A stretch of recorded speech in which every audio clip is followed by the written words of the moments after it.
तो हेलो बच्चों, क्या हाल चाल। चलिए आज हमारे 12th का पहले चैप्टर की हम शुरुआत करेंगे। चैप्टर का नाम होगा जीवों में जनन या रिप्रोडक्शन इन ऑर्गेनिज्म। बात करते हैं जनन की। जनन होता क्या है। चलिए सबसे पहले तो हम बात कर लेते हैं जीव यानी लिविंग एनिमल, यानी जो जिनके अंदर जीवन है।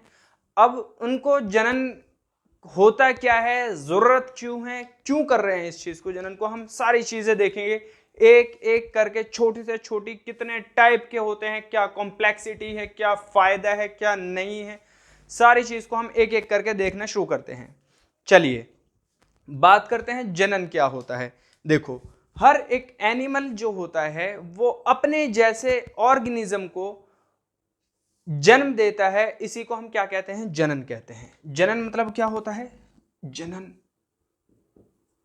ये बात करेंगे हम किस चीज की, रिप्रोडक्शन की।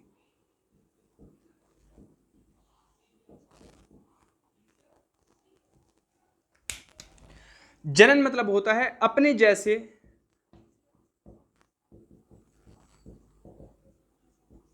बच्चों या संतति को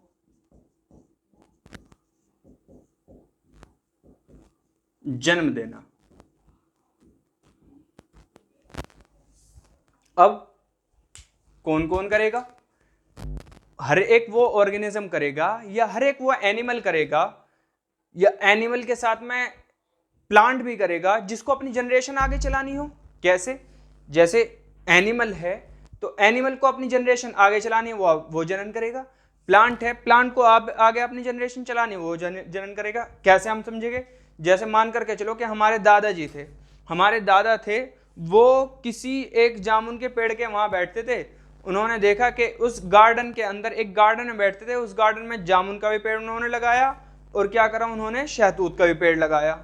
ठीक है, हुआ क्या, उन्होंने लगा तो दिया। अब उन्होंने क्या सोच करके लगाया, उन्होंने लगाया कि दोनों के दोनों प्लांट या पादप जो हैं जामुन के और आम के, कि मेरे आने वाले बच्चों को क्या देंगे, फल देंगे। लेकिन उन्होंने ठीक है चलो लगा दिया। अब जब उन्होंने लगाया तो वो छोटे से थे, उनके लाइफ के चलते हुए ही उसने दोनों प्लांट्स ने फ्रूट्स देने भी शुरू कर दिए। अब दोनों जब फ्रूट्स देने शुरू कर दिए, इत्तेफाक से उनका टाइम हुआ, वे भगवान के पास चले गए, वे ऊपर ऊपर चले गए। जब उनका टाइम पूरा हो गया, उसके बाद आती है उनकी जनरेशन। उनकी जनरेशन यानी हमारे पापा की जनरेशन। तो हमारे पापा की जनरेशन ने उस गार्डन में से उन दोनों प्लांट से फ्रूट्स खाए, यानी जो जामुन का पौधा था वो जामुन देता रहा, और जो आम का पौधा था वो आम देता रहा। लेकिन क्या करा हमने, पापा ने क्या सोचा कि जो वो आम खाते थे, उस आम की जो सीड हुआ करते थे, जो उसकी गुठली हुआ करती थी, जो जामुन की गुठली हुआ करती थी, जो उसके सीड हुआ करते थे, उन दोनों को उन्होंने ऐसे ना फेंक करके उन्होंने दबाना शुरू कर दिया, उनको बीज को मट्टी के अंदर बोना शुरू कर दिया। तो देखते क्या है कि वो भी ग्रो कर गया उनके टाइम के होते होते। उसके बाद में हमारी जनरेशन आई तो हमने भी खाया उस जगह से आम। उसके बाद में हमारे से आने वाली जनरेशन रही, यानी उसको भी देखेंगे तो उनकी भी जनरेशन ऐसे चलती रहेगी। यानी जनरेशन टू जनरेशन इस प्लांट की भी जनरेशन चली जा रही है और हमारी भी जनरेशन चली जा रही है। अब इससे क्या हो रहा है, इसी चीज को कहते हैं हम जनन। यानी एक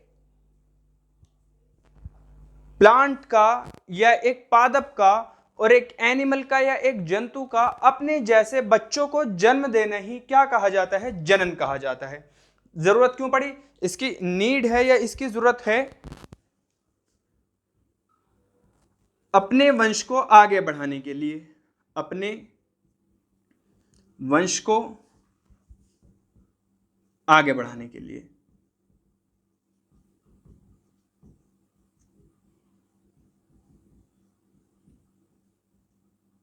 ठीक है, चलिए देख लिया हमने कि जनन क्या होता है, किस तरीके से होता है और किस तरीके से होता है ये हम आगे देखेंगे। जरूरत क्यों है ये हमने देख लिया। तब तक हम अपनी बुक के एक पॉइंट पर चलते हैं जिसको लिखा हुआ है आयु काल, या हम बोल सकते हैं लाइफ स्पैन।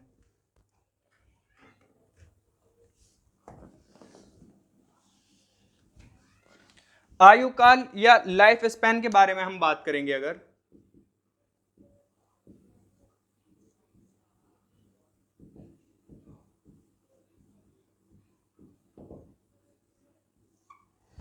आयु काल या लाइफ स्पैन होता क्या है? देखो, आयु काल या लाइफ स्पैन के अगर बारे में हम बात करने लगे तो ये वो वक्त या ये वो समय होता है जो एक ऑर्गेनिज्म के जन्म लेने से उसके प्राकृतिक मृत्यु तक का जो वक्त होता है, यानी उसके नेचुरल डेथ का जो डेथ के बीच का जो टाइम होता है, उसको हम क्या कहते हैं? उसका आयु काल कहते हैं। ऑर्गेनिज्म के बारे में बात कर रहे हैं, ठीक है। देखो, एक तो हो गया आयु काल, ऐसे नहीं कहेंगे हम कि आज वो पैदा हुआ कोई भी एनिमल और उसके एक्सीडेंटल डेथ हो गई, लाइक कोई हेमरेज हो गया, लाइक कोई हार्ट अटैक हो गया, लाइक कोई डिजीज की या किसी बीमारी के चलते अगर उसकी डेथ हो जाती है तो उसको हम लाइफ स्पैन में ना करके उसको हम इंडिविजुअल की या किसी एक इंसान की आयु बताते हैं, ठीक है। जबकि आयु काल जो होता है वो किसी स्पीशीज के लिए मतलब कॉम्प्लेक्स एक कंप्लीट तरीके से कंपाइल करके बताया जाता है कि आयु काल एक ये वर्ड होता है, ठीक है। जैसे अगर हम बात करने लगे तो आयु काल क्या हो जाएगा आपका कि जन्म से प्राकृतिक मृत्यु तक का समय।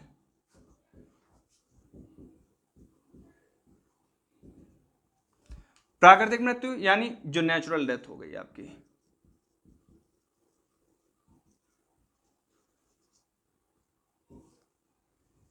जन्म से प्राकृतिक मृत्यु तक का समय होता क्या है?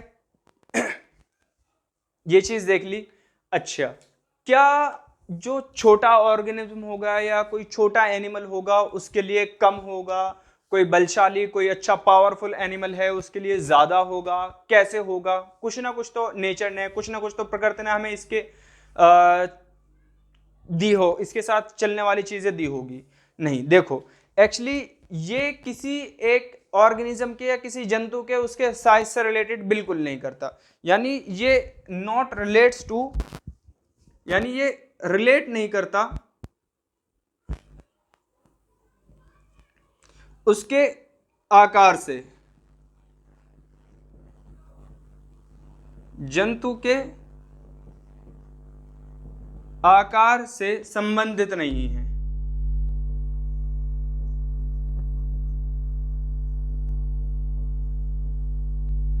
आकार से संबंधित नहीं है मतलब कैसे है? मतलब ये है कि जो छोटे साइज का ऑर्गेनिज्म है या छोटे साइज का एनिमल है या छोटे साइज का प्लांट है, तो हम ये नहीं कह सकते कि इसका लाइफ स्पैन या इसकी उम्र या उसका आयु काल भी छोटा ही होगा। जैसे अगर मान करके चलो, हमने कुछ अपनी बुक के एग्जाम्पल्स को देखेंगे।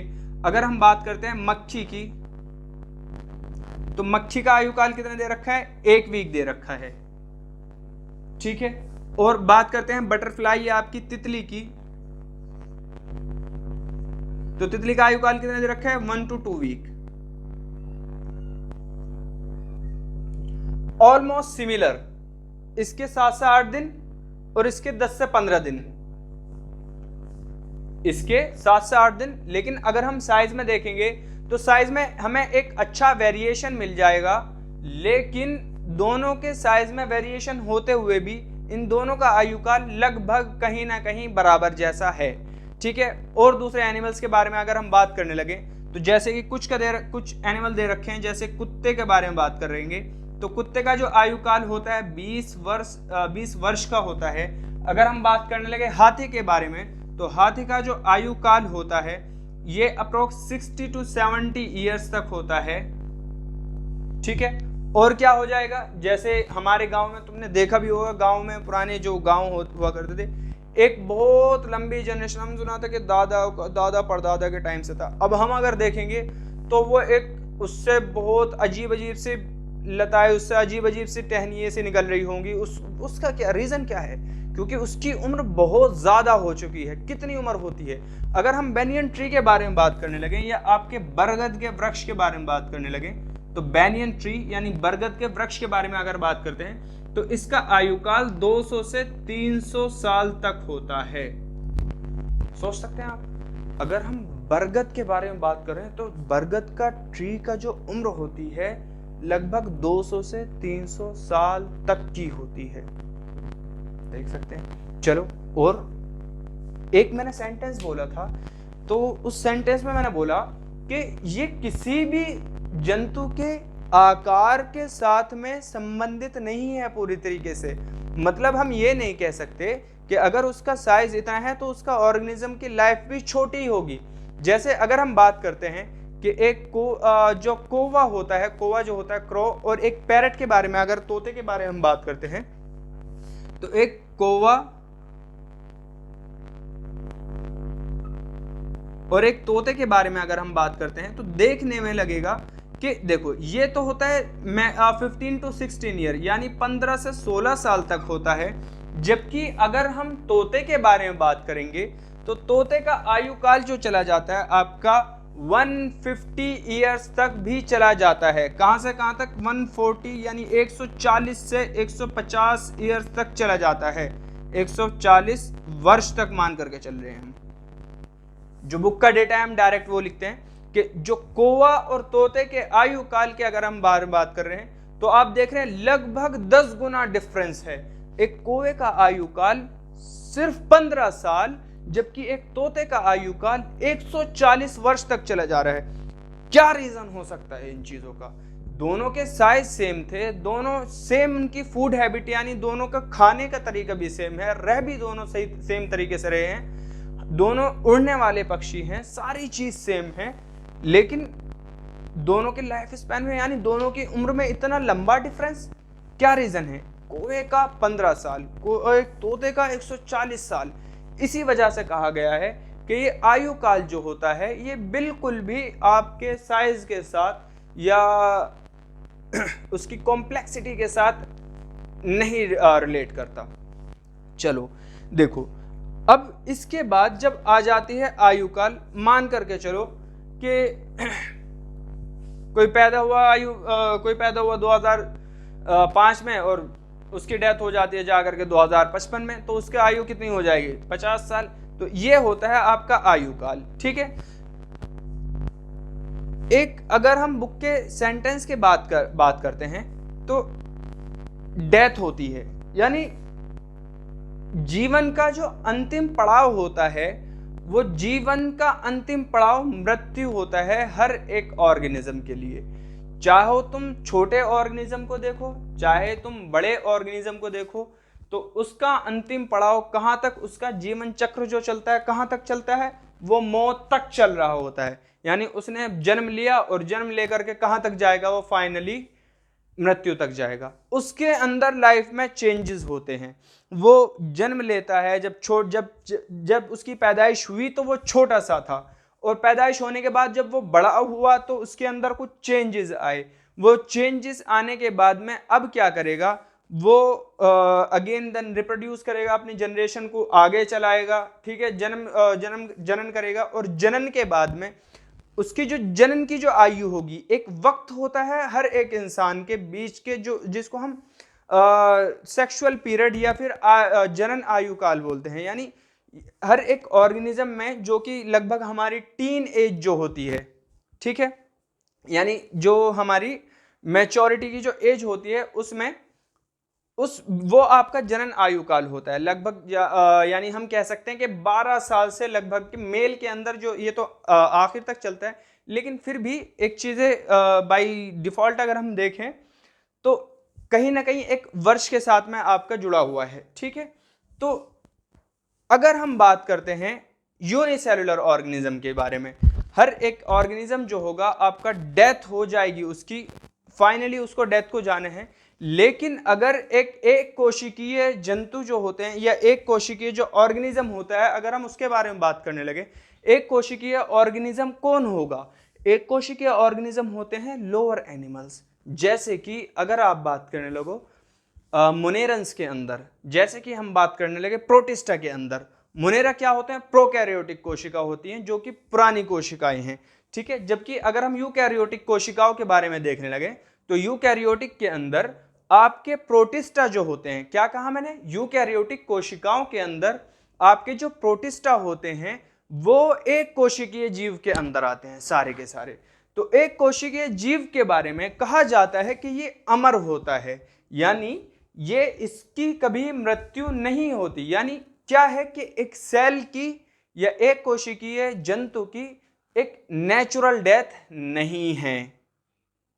व्हाट आई सेड कि एक कोशिकीय जो जंतु होता है उसके लिए कभी भी नेचुरल डेथ नेचर में है ही नहीं। कैसे? एक कोशिकीय जीव मान करके चलो, ये रहा एक कोशिकीय जीव,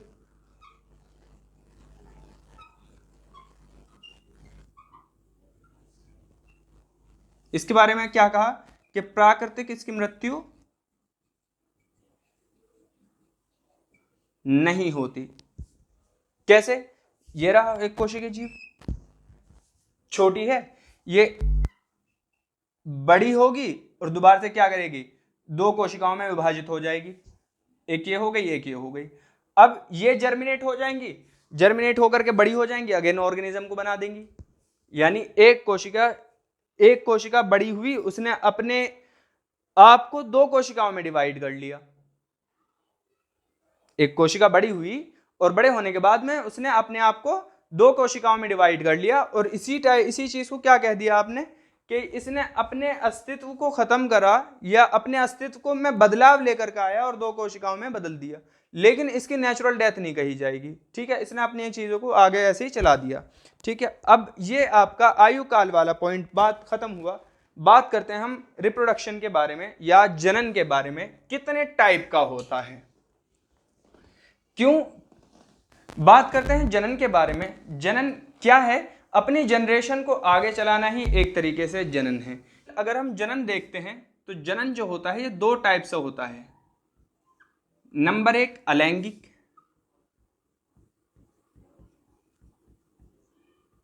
नंबर दो लैंगिक। अलैंगिक यानी एसेक्सुअल और लैंगिक यानी सेक्सुअल। अलैंगिक जनन और लैंगिक जनन, देखो अंतर क्या मतलब क्या है। लैंगिक जनन यानी वो जनन जिसके अंदर गैमीट का बनना देखा जाएगा, यानी इसमें युग्मक बनेंगे, जबकि यहां पर युग्मकों का बनना नहीं देखा जाएगा। यानी गैमीट का बनना यानी युग्मकों का बनना और युग्मकों के ना बनना, ये इन दोनों के बीच में एक बहुत बड़ा डिफरेंस है, जो कि लैंगिक जनन को अलैंगिक जनन से क्या कर रहा होता है, अलग कर रहा होता है। युग्मक बन जाते हैं, ठीक है, युग्मक बनने के बाद में क्या होता है, उन दोनों का मिलन होगा, उन दोनों का फ्यूजन होगा, उन दोनों को फ्यूजन होने को क्या कहते हैं हम, निषेचन कहते हैं, फर्टिलाइजेशन। यानी क्या होगा, वहां पर गैमीट का बनना देखा जाएगा, युग्मक बनना देखा जाएगा और उनका निषेचन भी होगा, जबकि यहां पर ना ही तो गैमीट का बनना देखा जाएगा और ना ही निषेचन होता है। ठीक है, यानी अगर हम बात करने लगे युग्मक के बारे में, मेल और फीमेल दोनों गैमीट्स के बारे में देखते हैं, तो युग्मक यहां पे नहीं बनते, जबकि यहां पर क्या होता है, देखा जाता है। ठीक है, युग्मक जनन, गैमीट का प्रोडक्शन। ठीक है, बात करेंगे नेक्स्ट आपके निषेचन की।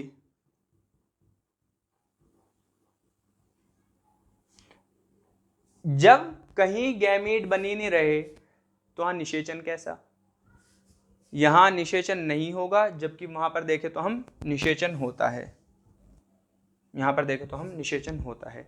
चलो और आगे बात करते हैं।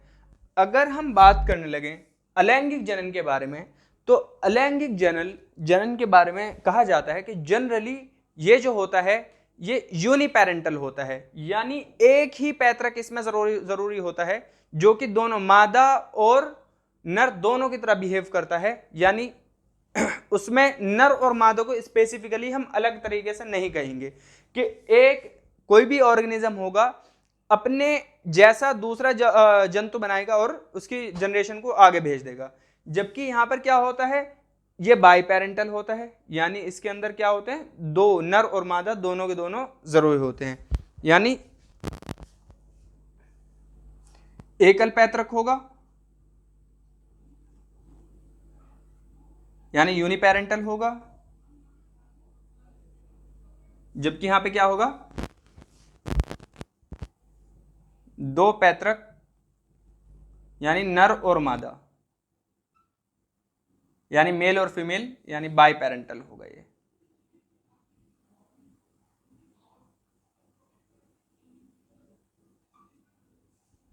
ठीक है, चलिए इतनी हमने बात कर ली अगर हम बात करते हैं कि इसके तरीके क्या होते हैं, एसेक्सुअल रिप्रोडक्शन को करने के तरीके क्या होते हैं, इनके अंदर जनरली स्पोर बनेंगे जो कि अलैंगिक स्पोर होते हैं। अगर अलैंगिक जनन के बारे में अंदर हम देखते हैं तो अलैंगिक जनन के अंदर बनने वाले स्पोर्स को हम अलैंगिक स्पोर कहते हैं, जबकि जो लैंगिक जनन के अंदर जो बनने वाले होते हैं उनको हम सेक्सुअल गैमीट्स बोलते हैं। ठीक है, गैमीट्स का बाकायदा फ्यूजन होगा यानी उनका फर्टिलाइजेशन होगा और फर्टिलाइजेशन से जाइगोट बनेगा और जाइगोट यानी युग्मनज बनेगा। ठीक है, और उस जाइगोट से डेवलप होकर के कंप्लीट ऑर्गेनिज्म बनेगा। ठीक है, जबकि अगर हम बात करते हैं एसेक्सुअल स्पोर के, एसेक्सुअल रिप्रोडक्शन के अंदर, तो एसेक्सुअल रिप्रोडक्शन के अंदर अलग अलग टाइप के एसेक्सुअल मोड होते हैं यानी अलैंगिक तरीके होते हैं जिसके थ्रू अलैंगिक जनन कराया जाता है। चलिए हम बात करते हैं आगे अपने अलैंगिक जनन के बारे में। पहले हम अलैंगिक जनन को पढ़ेंगे, देन उसको हम आगे लैंगिक जनन के बारे में बात करेंगे। इसको एकल पैतृक बता दिया। देखिए एकल पैतृक है मतलब क्या है, देखो अगर हम देखने लगे कि ये एक ऑर्गेनिज्म है, ऐसे मान लिया। ठीक है, अब क्या होगा, ये ऑर्गेनिज्म ने अपने साइज में ग्रोथ करी, बड़ा हो गया और बड़ा होने के बाद में क्या करा, इसने अगेन डिवाइड हो गया, जनन या हम कहेंगे डिवाइड हो गया और दो बना दिए। अलैंगिक जनन के अंदर बनने वाली जो कोशिकाएं होती हैं वो अपने पेरेंट्स के साथ पूरी तरीके से सिमिलर होती हैं, जिनको हम क्या कहते हैं, क्लोन्स। मतलब इनको हम क्या कहेंगे, क्लोन्स। ठीक है, अलैंगिक जनन के अंदर बनने वाली जो संतति होती है उनको हम क्या कहते हैं, क्लोन कहते हैं। मतलब क्या होते हैं, क्लोन क्या होता है, क्लोन होता है कि उस तरीके की कोशिकाएं या वो कोशिकाएं जो कि अपने पैतृक कोशिकाओं से पूरी तरीके से 100%, चाहे वो मॉर्फोलॉजी यानी उनकी बाह्य आकारिकी के बारे में बात करने लगे या उनकी फिजियोलॉजिकली यानी उनकी कारिकी के बारे में बात करने लगे, क्लोन्स जो होते हैं ये आकारिकी या कारिकी के तरीके से,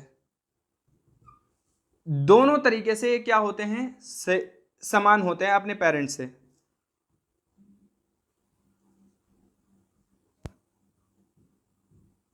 पैतृक के समान देखे गए हैं। ये इंपॉर्टेंट पॉइंट है कि क्लोन्स जो होते हैं, क्लोन्स 100% अपने पैतृक के जैसे कैरेक्टरिस्टिक्स या अपने पेरेंट्स के जैसे लक्षणों के साथ पैदा होते हैं, उन्हीं को हम क्या कहते हैं, क्लोन कहते हैं। मतलब जो कैरेक्टरिस्टिक इस वाली सेल की होगी वही वाली कैरेक्टरिस्टिक बनने वाली सेल्स की देखी जाती है। चलिए ठीक है, मतलब क्या है, मतलब ये है कि यहां से अगर तुम यहां तक आए तो इनके अंदर कुछ भी वेरिएशन नहीं देखी गई। चलो ये तो हमने देख लिया एक जनरेशन तक। क्या ये आगे जनन नहीं करेंगी, अगेन ये सेल बनाएंगी? क्या ये आगे जनन नहीं करेंगी, अगेन ये सेल बनाएंगी? क्या ये भी क्लोन होगी? हाँ बिल्कुल ये भी क्लोन होगी। इसने भी ऐसे बनाया, ये भी ऐसे करेगी। अगेन ये भी ऐसे ही जनन करना शुरू करेगी, ये भी ऐसे ही जनन करेगी। ये भी विभक्त होगी, ये भी विभक्त होगी अपनी दो अलग अलग कोशिकाओं में। इसका मतलब जो कंटिन्यूएशन चल रहा है जनरेशन का इसकी, तो जनरेशन में आने वाली हर एक कोशिका पहले वाली कोशिका के समान है। पहले वाली कोशिका हर एक आगे आने वाली कोशिका के समान है। कुछ भी नई चीजें आ नहीं रही, कुछ भी नए कैरेक्टरिस्टिक्स आ नहीं रहे। जब नए कैरेक्टरिस्टिक नहीं आएंगे तो वातावरण के बारे में अगर हम देखते हैं तो वातावरण एक जैसा नहीं होता, स्टेबल नहीं होता। जब स्टेबल नहीं होता तो क्या होता है कि मान करके चलो ये जिस एटमॉस्फेयर के अंदर रह रहा था वो इसके लिए सुटेबल है, लेकिन एक टाइम बाद में जब ये कुछ आगे जनरेशन चलने के बाद में जब ये जाएगा तो क्या वो वातावरण आने वाली जनरेशन के लिए भी सुटेबल होगा? हम नहीं कह सकते। तो इस वजह से हमें कहा जाता है जबकि सेक्सुअल रिप्रोडक्शन में क्या होता है कि सेक्सुअल रिप्रोडक्शन में लैंगिक जनन के अंदर जो आने वाली संतति होती है वो विभिन्नताओं के साथ पैदा होती है। विभिन्नताओं के साथ कैसे पैदा होती है? जैसे अगर हम अपने अंदर देखने लगे तो हमारे अंदर मिलने वाले जो गुण होते हैं वो पूरी तरीके से पापा के अंदर या मम्मा के अंदर मिलने वाले गुणों से 100% नहीं मिलते। इन्हीं चीज को हम क्या कहते हैं? विभिन्नता कहते हैं। यानी पापा की जनरेशन से जैसे हम अपनी वाली जनरेशन तक आए तो हमारे अंदर बहुत सारे लक्षण अलग अलग हो गए। मतलब क्या? मतलब यह है कि जो दादा की जनरेशन से पापा की जनरेशन तक आए होंगे तो लक्षणों के अंदर फिर बदलाव हुआ होगा। यानी हमारे और दादा के लक्षण में अगर हम देखें तो हमारे और पापा के कंपैरिजन में ज़्यादा विभिन्नताएं होंगी। और जो विभिन्नताएं होती हैं वो जनरली एटमॉस्फेयर में या हमारे बाह्य वातावरण के साथ रहने के लिए हमें सुटेबल बनाती हैं।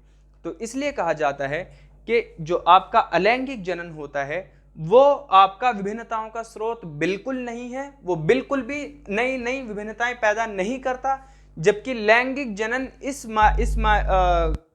इस पॉइंट के ऊपर अगर हम देखें तो फायदेमंद होता है कि वो हमें नई नई विभिन्नताएं, नई नई चीजें प्रोवाइड कराता है जो कि हमें कहीं ना कहीं आने वाले एटमॉस्फेयर के लिए हमें फिजिबल बनाता है रहने के लिए।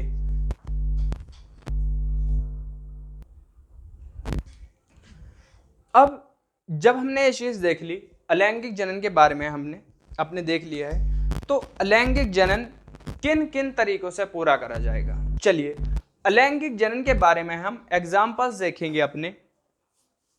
अलैंगिक जनन, ध्यान करें क्या क्या कहा मैंने कि उनके अंदर गैमेटों का बनना या युग्मकों का बनना नहीं देखा जाएगा। और क्या कहा मैंने कि उनके अंदर गैमेटों का मिलना या निषेचन नहीं देखा जाएगा। और क्या कहा मैंने कि उनके अंदर नई विभिन्नताएं नहीं देखी जाएंगी। और क्या कहा मैंने कहा कि ये जनरली कैसा होता है? यूनिपेरेंटल होता है, यानी एक पैतृक होता है। यानी इसके अंदर ना ही तो अलग से मम्मा होती ना ही अलग से पापा होते। जबकि सेक्सुअल रिप्रोडक्शन के बारे में क्या कहा कि वहां पे गैमीट का बनना भी देखा जाएगा, गैमीट का मिलना या फ्यूजन भी देखा जाएगा और आने वाली जनरेशन में जो होगी विभिन्नताएं देखी जाएगी। जबकि अलैंगिक जनन के द्वारा बनने वाली जनरेशन होती है वो सभी क्लोन होती हैं, यानी सभी कार्य की और आकारिकी के तरीके से अगर हम देखने लगे, यानी मॉर्फोलॉजिकल और फिजियोलॉजिकली अगर हम देखने लगे तो वो सभी सिमिलर होती हैं। इन चीज को ही हम क्या कहते हैं? क्लोन्स कहते हैं। ठीक है, चलिए आगे बात करते हैं हम अलैंगिक जनन किस किस तरीके से पूरा होता है। सबसे पहले हम बात करेंगे अमीबा के बारे में। देखो अमीबा के बारे में अगर हम बात करते हैं तो अमीबा के अंदर स्यूडोपोडिया बनते हैं।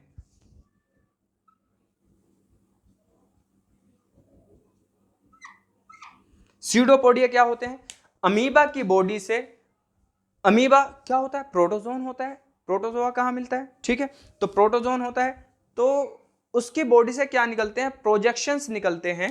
और प्रोजेक्शंस जो होते हैं बॉडी से छोटे छोटे, जैसे इसकी ये बॉडी है और इसकी इस बॉडी से ऐसे ऐसे ऐसे ऐसे प्रोजेक्शंस निकलने लगे, ये प्रोजेक्शंस निकलने लगे। ठीक है, ये जो प्रोजेक्शंस आ जाएंगे, ये जो प्रोजेक्शंस आ जाएंगे,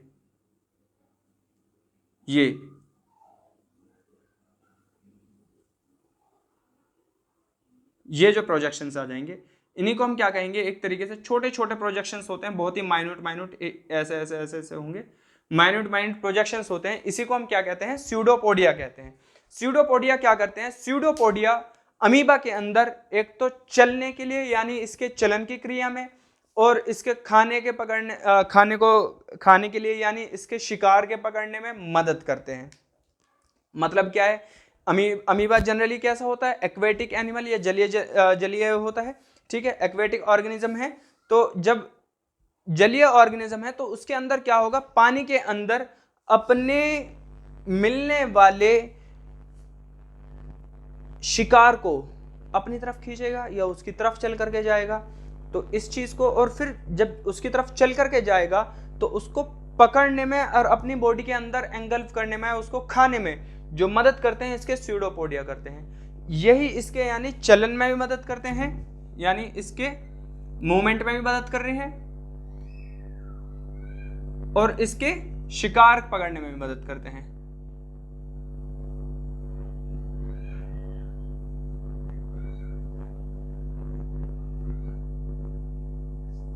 देखिए ये तो हमने देख लिया इसके चारों तरफ बॉडी से निकलने वाले स्यूडोपोडिया का।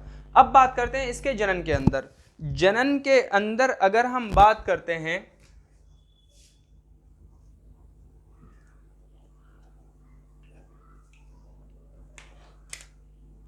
तो जनन में कहा है कि अमीबा के अंदर स्पोर्स बनते हैं और क्या होता है, एक कठोर सिस्ट बन जाता है जो कि इसके चारों तरफ इसको प्रोवाइड कराता है। देखो हम बात करते हैं कि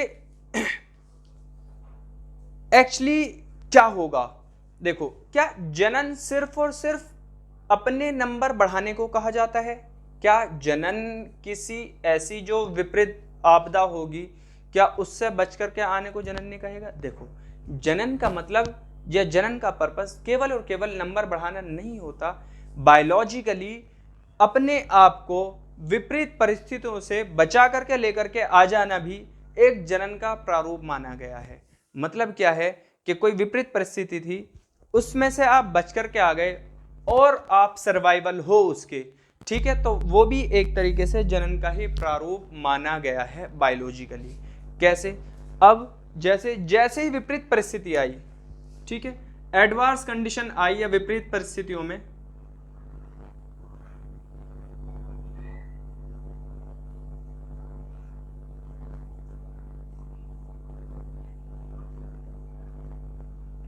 ये अपने चारों तरफ क्या करता है, ये चारों तरफ 3 से 4 लेयर बना लेता है कि सबसे पहले क्या करेगा विपरीत परिस्थितियों में, ये अपने स्यूडोपोडिया को हटाएगा।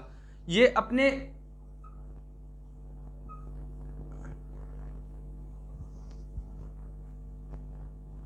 स्यूडोपोडिया को बॉडी से अपने शरीर से अलग करता है, अलग करता है और अलग करने के बाद में क्या करेगा और अपने चारों तरफ एक कैप्सूल बना लेगा जिसकी वजह से एक ऐसी बॉडी बनेगी जो इसको उस एडवर्स कंडीशन में, उस विपरीत परिस्थिति में जो इसके लिए इसके लायक नहीं है रहने के लिए, अनुकूल परिस्थिति नहीं है, उस परिस्थिति में इसको जिंदा रखने के लिए इसका मदद करेगी। ठीक है, जैसे कैसे कि ऐसे मान करके चलो कि अब इसने जैसे स्यूडोपोडिया हटा लिए तो स्यूडोपोडिया हटाने के बाद इसकी बॉडी ऐसी दिखेगी। अब ये अपने आप को चारों तरफ से कवर कर ले।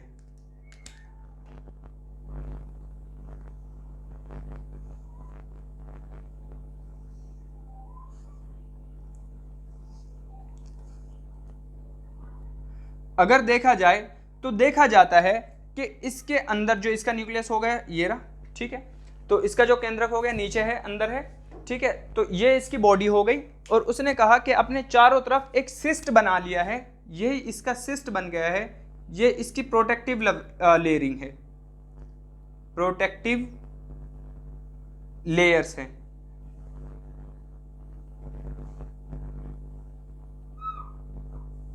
ठीक है, इस प्रोटेक्टिव लेयर के बनने से क्या हुआ, इस प्रोटेक्टिव लेयर के बनने से इसको प्रोटेक्शन मिली कि इसने अपने आप को जो बाहर जो विपरीत परिस्थितियां चल रही हैं उनसे बचा लिया और उनसे बचा करके अपने आप को अलग कर लिया बिल्कुल, कि इस बाहर की चलने वाली विपरीत परिस्थिति के चलते कि इसका शरीर खत्म नहीं होगा। ठीक है, अब क्या होगा, अब जैसे ही विपरीत परिस्थिति जाएंगी तब तक क्या करेगा, जब ये विपरीत परिस्थितियों के जाने से पहले तक क्या करता है, अंदर बैठ करके ऐसे नहीं करेगा खाएगा पिएगा और मोटा हो जाएगा, तो ये खाएगा पिएगा मोटा हो जाएगा वाला खेल नहीं करता। ये क्या करता है कि इसका जो अंदर केंद्रक है, अंदर केंद्रक इसका डिवाइड करना शुरू करता है और डिवाइड करके अंदर ही अंदर क्या करा लेता है, मल्टीपल यानी बहुत सारे स्पोर्स बना लेता है। जब बहुत सारे स्पोर बन जाएंगे तो अब क्या होगा, अब बस ये इंतजार करेगा बाहर की विपरीत परिस्थितियों का जाने से। जैसे ही बाहर की विपरीत परिस्थिति आई गई और अनुकूल परिस्थितियां आई, अनुकूल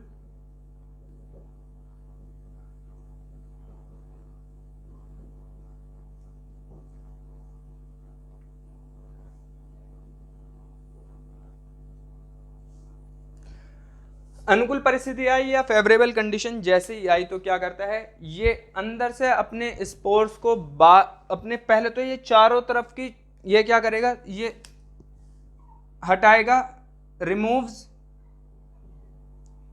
प्रोटेक्टिव लेयरिंग।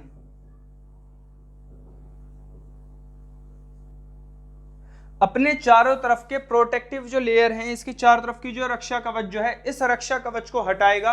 और इस रक्षा कवच को हटाने के बाद में क्या करेगा, ये अंदर वाली जो पहले जो ऑर्गेनिज्म था वो उस तक पहुंच जाएंगे और इसके ये स्पोर्स क्या हो जाएंगे, फिर स्पोर बिखर जाते हैं। स्पोर बिखर गए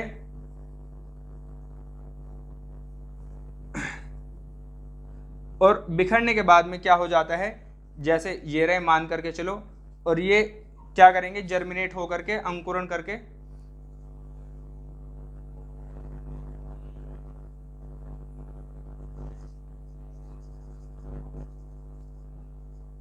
जर्मिनेट होकर के, यानी अपने आप का जर्मिनेट होकर के क्या करेंगे, कंप्लीट ऑर्गेनिज्म को बना लेंगे। ये भी हो जाएगा, ये भी हो जाएगा, ये भी हो जाएगा, ये भी हो जाएगा, ये रहा, सारे के सारे ऑर्गेनिज्म को इन्होंने क्या करा, बना लिया। ये रहा। अब अगर हम देखने लगे कि इसको जनन कहा गया, सबसे पहले तो हमने देख लिया कि सीधा का सीधा इसने अपने नंबर्स को बढ़ा लिया। लेकिन अगर विपरीत परिस्थिति के अंदर ये स्पोर्स ना भी बनाता और केवल इस प्रोटेक्टिव लेयर के अंदर, इस रक्षा कवच के अंदर अपने आप को बचा करके रखता और इस सिस्ट को, इसको कहते हैं हम सिस्ट, ठीक है, यानी इस सिस्ट वाली कंडीशन में अपने आप को बचा करके बस जब विपरीत परिस्थिति चली जाती और अनुकूल वातावरण आ जाता, तो अनुकूल वातावरण में ऐसे ही बाहर आ जाता, तो इसको भी हम क्या कहते हैं, एक जनन का ही रूप बोलते। इसी चीज को इसको कहा गया है कि इसके अंदर कवच बनने को, यानी कवचीकरण को, या जो भी है इसका, इस परिस्थिति में इसको क्या कहा कि स्यूडो अमीबा के अंदर हमने क्या देख लिया कि अलैंगिक जनन का प्रारूप देख लिया है इसी चीज के साथ में। अब अमीबा के बाद में अगर हम और चीजों को देखें तो एसेक्सुअल रिप्रोडक्शन और कितने तरीके से हो सकता है। तो एसेक्सुअल रिप्रोडक्शन जो होता है, अलैंगिक जनन अगर हम देखते हैं तो अलैंगिक जनन बहुत सारे अलैंगिक बीजाणु के थ्रू होता है, यानी अलैंगिक स्पोर्स के थ्रू होता है। अगर हम देखने लगे तो ये क्या होगा, अलैंगिक जनन आपके बहुत सारे अलैंगिक स्पोर्स के थ्रू होता है।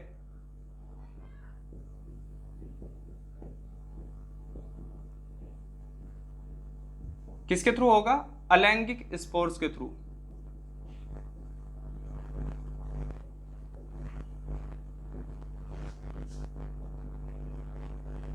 ठीक है, अलैंगिक जनन को अगर हम देखने लगे तो अलैंगिक स्पोर्स के थ्रू होगा, जिसमें अलग अलग आ जाएंगे आपके, कुछ तो जू स्पोर हो जाएंगे,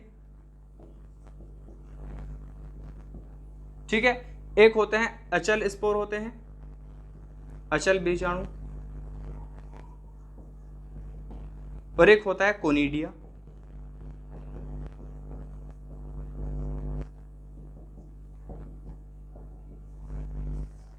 बात करते हैं कि जूस्पोर किसके अंदर, जूस्पोर यानी चल बीजाणु भी बोल सकते हैं हम इनको।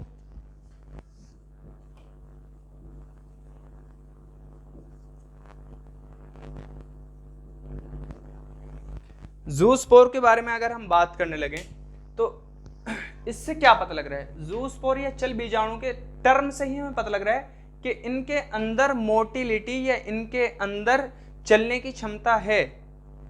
मतलब कि इनके अंदर जो बीजाणु बनेंगे उनके पास कुछ ना कुछ चलने के लिए या इनके मूवमेंट कराने के लिए कुछ स्ट्रक्चर्स हैं।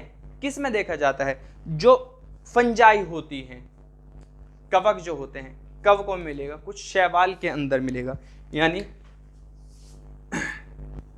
कुछ कवक और शैवाल में। ठीक है,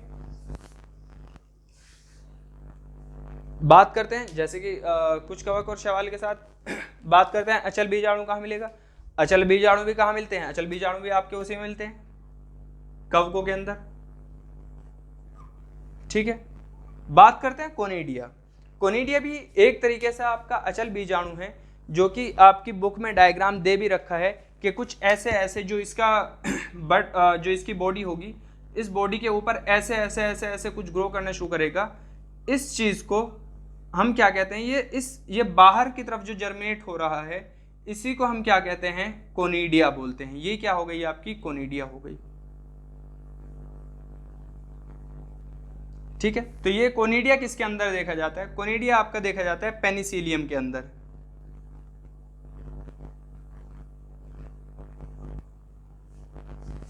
मतलब क्या है कि अगर हम देखने लगे तो पेनिसिलियम के अंदर देखा जाता है, कोनिडिया के द्वारा अलैंगिक जनन देखा गया है। ठीक है, पेनिसिलियम के अंदर हो गए हमने कोनिडिया।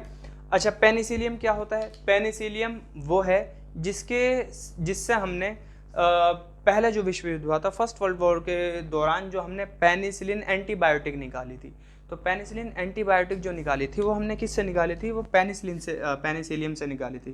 तो इससे क्या निकलती है, एंटीबायोटिक। कौन सी, पेनिसिलिन।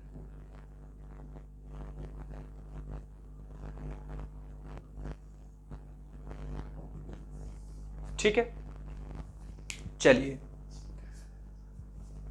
जूस्पोर या अचल बीजाणु देख लिए, अचल स्पोर या क्या बोलते हैं, अचल बीजाणु देख लिए, और क्या कोनिडिया देख लिया। उसके बाद में एक चीज आती है आपकी जैम्यूल।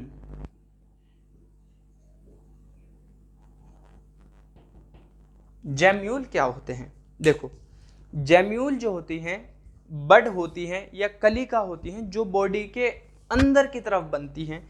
किसके अंदर मिलती हैं, ये मिलती हैं स्पंज के अंदर, स्पंज या पोरीफेरा के अंदर।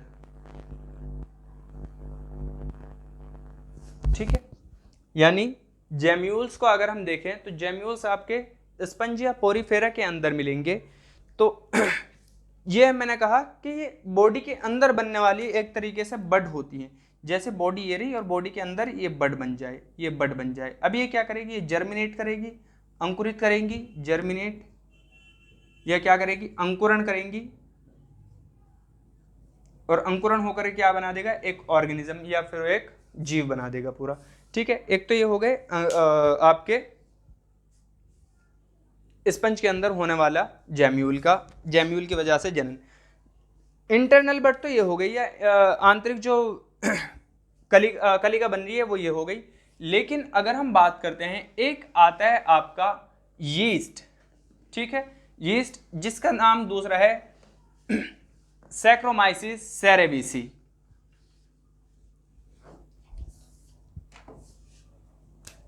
अगर हम बात करते हैं यीस्ट के अंदर या सैक्रोमाइसिस,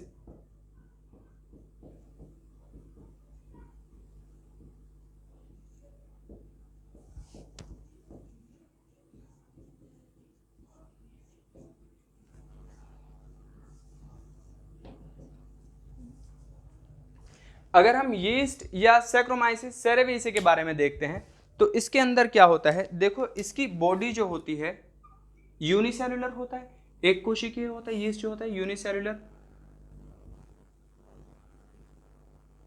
या एक कोशिकीय होता है। अगर यूनिसेलुलर ऑर्गेनिज्म है तो जनरली क्या होना चाहिए था कि इसके अंदर द्विविखंडन के द्वारा जन्म होना चाहिए था। द्विविखंडन या बाइनरी फिजन क्या होता है, एक तरीके से अगर हम बात करने लगे तो अलैंगिक जनन का प्रारूप होता है। तो बाइनरी फिजन क्या कहता है कि जो भी एक कोशिकीय कोशिका होती है वो अपनी जैसी दो कोशिकाओं में बराबर बराबर तरीके से बट जाती हैं, इसी को हम क्या कहते हैं, द्विविखंडन कहा जाता है। वो द्विविखंडन क्यों, क्योंकि एक कोशिका अपने जैसी दो बराबर कोशिकाओं में टूट करके बट गई। ठीक है, जबकि एक कोशिकीय जीव होते हुए भी यीस्ट क्या करता है, ये अपनी बॉडी के बाहर की तरफ एक छोटी सी बड बनाता है, और ये बड क्या होती है, बॉडी से डिटैच होकर के, बॉडी से अलग होकर के, और बड ये अलग हो जाती है और अलग होकर के क्या करेगी, ये बॉडी से डिटैच होकर के क्या करेगी, अंकुरण करेगी, और अंकुरण करके एक कंप्लीट यीस्ट बना देगी। ठीक है, एक तो ये होगा, और ये वाला कहां चला जाएगा, ये रहा, ये अलग ग्रो कर रहा है, ये वाला अलग ग्रो कर रहा है। इसी चीज को कहा जाता है यीस्ट के अंदर होने वाली बडिंग या यीस्ट के अंदर बनने वाली कलिका। मतलब यीस्ट के अंदर उसके बाहरी तरीके पर बाहरी बॉडी सरफेस पर क्या हुआ, एक कलिका बनी और उसने अंकुरण करके क्या कर दिया, नया ऑर्गेनिज्म बना दिया। इसी चीज को कह दिया सैक्रोमाइसिस सेरेविसी या यीस्ट के अंदर होने वाला अलैंगिक जनन। बात करते हैं अलैंगिक जनन और दूसरे किस तरीके से हो सकता है। अलैंगिक जनन अगर हम देखने लगे कि उनकी बॉडी के थ्रू भी जैसे जैसे ऑर्गेनिज्म की बॉडी है इसी तरीके से अलैंगिक जनन भी अलग अलग टाइप से होता है। जैसे कि अगर हम बात करने लगे कि अगर ऑर्गेनिज्म का साइज एक कोशिकी है,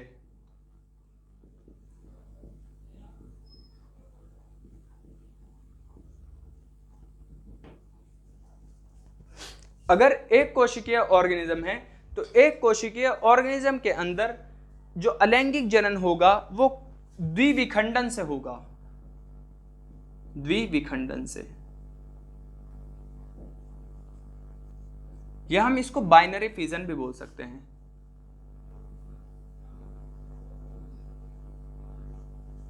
द्विविखंडन से देखा जाएगा मतलब क्या है कि एक कोशिका होगी वो टूट करके दो कोशिकाओं में बराबर बराबर बढ़ जाएगी, इसी को हम क्या कह देंगे, द्विविखंडन या बाइनरी फिजन।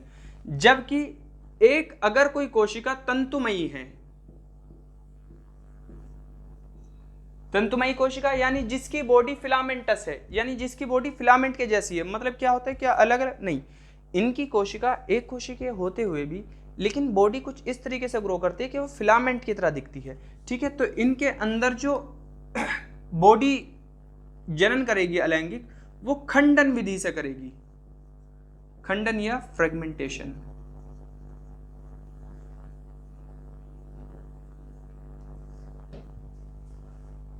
चलिए, हमने बात कर लिया है कि अगर हमारा एक कोशिकीय जीव होगा तो किस तरीके से जनन करेगा, और अगर हमारा